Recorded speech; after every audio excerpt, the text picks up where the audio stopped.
ঠাকুরের যেমন দীক্ষা গ্রহণ করেছি, প্রত্যেকে বিভিন্ন ধরনের ঠাকুরের তারা দীক্ষা গ্রহণ করে। সদ্গুরু নাম গ্রহণ না করলে পরে আমরা শুদ্ধ হতে পারি। যাই হোক, সবচেয়ে ঠাকুরের সৎনাম গ্রহণ করার পরে আমাদের ভেতরে যে আবর্জনা থাকে সেই আবর্জনাটা দূর হয়ে যায়। যেমন আমরা কৃষিক্ষেত্রে যারা কৃষক আছে তারা দেখবেন মাঠে ধান খেতে তারা মাঝে মাঝে নিড়ায়, সেখানে অনেক আগাছা জন্মায়, সেই আগাছাগুলো তারা নিড়ানির সাহায্যে সেই আগাছাগুলো নির্মূল করে, অথবা বীজ তেল দিয়ে সেগুলোকে নির্মূল করে।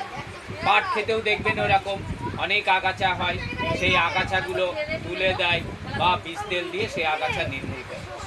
আমাদের ভেতরেও এরকম আগাছা বাসা বাঁধে। কেমন আগাছা দেখবেন, আমরা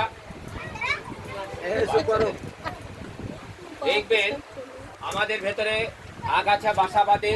সেই আগাছাগুলো কি, যে আমরা সবসময়ের জন্য পরনিন্দাতে বেশি, পিএমপিসি, পরনিন্দা পরচর্চা, এইগুলো আমরা বেশি করে থাকি। আমরা যদি পরনিন্দা পরচর্চাটা বন্ধ করি তাহলে দেখবেন